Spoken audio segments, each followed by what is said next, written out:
Bismillahirrahmanirrahim.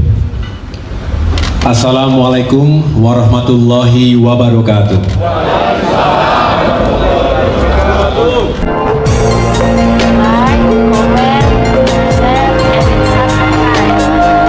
Salam sejahtera untuk kita semua. Shalom. Om Swastiastu. Namo Buddhaya. Salam kebajikan.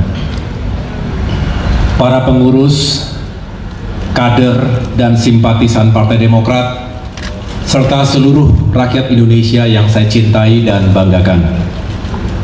Terima kasih secara khusus saya sampaikan kepada teman-teman media, insan pers yang telah berkenan hadir di Dewan Pimpinan Pusat Partai Demokrat hari ini.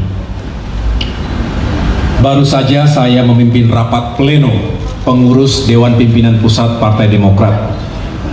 Saya ingin menyampaikan beberapa hal sebagai respons terhadap perkembangan situasi politik terkini. Juga sekaligus untuk mengklarifikasi sejumlah pemberitaan yang tidak benar, apakah itu hoax atau pemutarbalikkan fakta yang beredar luas belakangan ini di berbagai media, termasuk media sosial. Pada kesempatan yang baik ini, saya tidak lagi akan membahas secara detail atau kronologis karena semua telah disampaikan secara gamblang sebelumnya. Pertama, melalui press release Sekretaris Jenderal Partai Demokrat Bung Teguh Rifki Harsha pada hari Kamis tanggal 31 Agustus 2023. Yang kedua, pada rapat atau sidang Majelis Tinggi Partai Demokrat yang digelar pada hari Jumat tanggal 1 September 2023, di mana Ketua MTP yaitu Bapak SBY yang secara langsung memimpin juga menyampaikan sikap dan posisi Partai Demokrat terkait dinamika politik yang terjadi begitu cepat dan mengejutkan, khususnya tentang nasib dan masa depan koalisi perubahan untuk persatuan. Saya bisa memahami dan merasakan apa yang ada di hati dan pikiran para kader Demokrat. Berkecamuk, juga beraduk antara marah, kecewa, juga sedih. Ada yang memilih untuk diam, tapi tidak sedikit yang kemudian mengekspresikannya di ruang publik. Sekali lagi saya bisa merasakannya. Namun saya mengajak kita semua untuk sabar dan ikhlas menerima kenyataan ini. Pasti ada rencana Tuhan yang jauh lebih baik untuk kita semua. Mungkin saat ini kita belum tahu persis apa bentuknya. Tapi yang jelas sebagai pemimpin, sebagai Ketua Umum Partai Demokrat, saya bangga sekaligus terharu atas ketegaran, kesetiaan, soliditas dan solidaritas seluruh kader dan simpatisan Partai Demokrat dalam menghadapi ujian dan tantangan ini. Saya juga berterima kasih karena itu semua yang telah membuat perahu besar ini tetap kokoh di tengah-tengah badai. Saya juga menyampaikan terima kasih secara tulus kepada para tokoh, para sahabat, dan berbagai kalangan masyarakat Indonesia yang telah menyampaikan simpati, doa, serta harapan baiknya untuk saya pribadi dan Partai Demokrat. Selanjutnya, saya mengajak seluruh kader Partai Demokrat agar tetap tenang dan berpikir jernih.